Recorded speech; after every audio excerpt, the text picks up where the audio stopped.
Form nominations fill हो गई हैं, तो इंशाल्लाह as an independent candidate contest कर रहे हैं यहाँ से।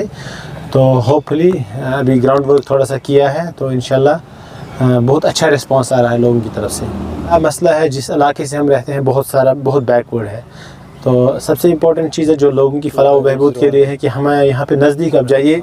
हमारी कॉन्स्टिट्यूंसी में एक हॉस्पिटल है, तो उसमें उतनी फैसिलिटीज़ नहीं है। इस कॉन्स्टिट्यूंसी के लोगों को बारामूला श्रीनगर जाना पड़ता है। हेल्थ एक सबसे इम्पोर्टेंट सेक्टर है जहाँ हम पेनिट्रेट कर सकते हैं।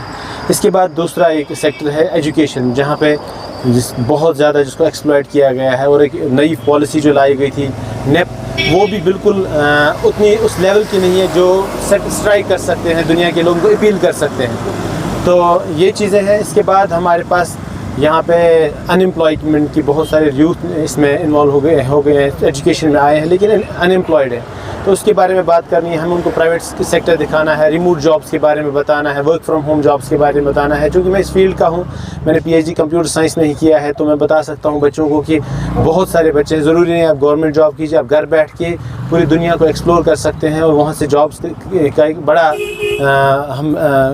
बड़ा सिनेरियो क्रिएट कर सकते हैं, लोगों को इसकी तरफ ला सकते हैं। और इसके बाद यहाँ पे हमारी वैली में पिछले बहुत सारे सालों में एक ड्रग्स का कल्चर आम हो गया। हमारे नौजवान इस चीज़ में इन्वॉल्व हो गए हैं। तो ड्रग्स का नेक्स्ट स्टेज होता है कि जब ये मिलना कम हो जाता है तो क्राइम्स बढ़ जाते हैं, तो हमारी बच्चियाँ बाहर नहीं निकल पाएंगी, बच्चे बाहर नहीं निकल पाएंगे। तो हमें इस चीज़ को चेक करना पड़ेगा। और इसके बाद एक इम्पॉर्टेंट चीज़ है जिसको हम एड्रेस करेंगे कि यहाँ पे एक बैंड ऑर्गेनाइजेशन है जमात इस्लामी, उसके बारे में पिछले 7 साल में किसी ने बात नहीं की है। उनके 450 स्कूल्स हैं, उनके बारे में बात नहीं की है, जहाँ पे 2.5 लाख से ज़्यादा बच्चे पढ़ते हैं। और उसके बाद उनके ऑर्फनेजेस हैं, उनके हॉस्पिटल्स हैं, और उनके क्या कहते हैं दारुल-उलूम हैं, बाकी सारी इंस्टीट्यूशंस हैं। और अकॉर्डिंग टू कारवान मैगज़ीन के एक एस्टिमेट के मुताबिक 5000 करोड़ की प्रॉपर्टी उनकी है, उनको सीज़ किया गया है। तो आप मुझे बताइए कि हम एक कम्युनिटी लेवल पे कोई अवेयरनेस नहीं ला सके इन 7 सालों में, दुनिया को नहीं बता सके कि एक ऑर्गेनाइजेशन हमारे साथ है। दुनिया के बहुत सारे मुल्कों में इस ऑर्गेनाइजेशन के स्कूलों में पढ़े हुए बच्चे आजकल है, यूरोप में है, अमेरिका में है, साइंटिस्ट है, डॉक्टर्स हैं। इन लोगों के बारे में हमें बात करनी है। और वो छोटे बच्चे जो 12 साल 15 साल के हैं, उनके मुस्तकबिल को ख़त्म किया गया है, उनको बुक किया जाता है, जुवेनाइल जेल्स फुल हो गई हैं। उन्हें एक मास एमनेस्टी एक बार दी जाए, उनको उनके बारे में कोई बात करे, उनकी लोकल कॉन्स्टिट्यूंसी का उनका MLA उनके बारे में कहे कि मैं इनके बदले आपसे ये कहता हूँ कि ये लोग अभी मासूम बच्चे हैं, इनको एक चांस दिया जाए, इनको काउंसिल किया जाए। यही सारे मुद्दे हैं जो डेवलपमेंट के रिलेटेड होंगे, और ये सारे जो ह्यूमैनिटेरियन इशूज़ हैं इनको रेज़ करने की ज़रूरत है। मुखालिफ है इस इलेक्शन में 1 महीने के लिए, तो हम इस कॉन्स्टिट्यूंसी में रहने वाले सभी लोग एक जैसे हैं।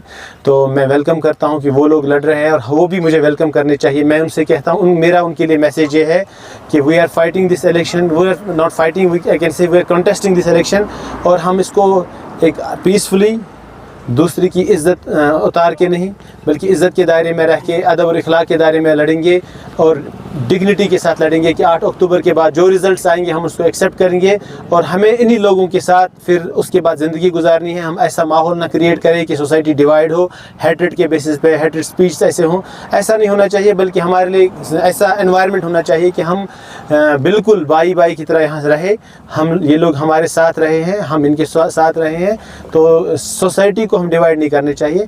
तो ये मेरा मैसेज उन सब पॉलिटिकल पार्टीज़ के लिए। हराम हलाल का फतवा तो मुझे लगता है हमारे उलमा ही दे सकते हैं, ना तो मैं कोई आलिम हूँ, ना उमर साहब।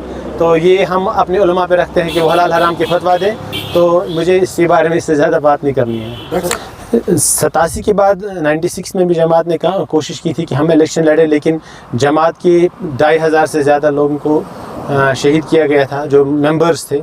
1000 से कम उनकी तादाद रह गई। तो जमात इस पोजीशन में नहीं थी कि इलेक्शन लड़ती। तो उनका ग्राउंड का पूरा जो कैडर था वो ख़त्म हो चुका था।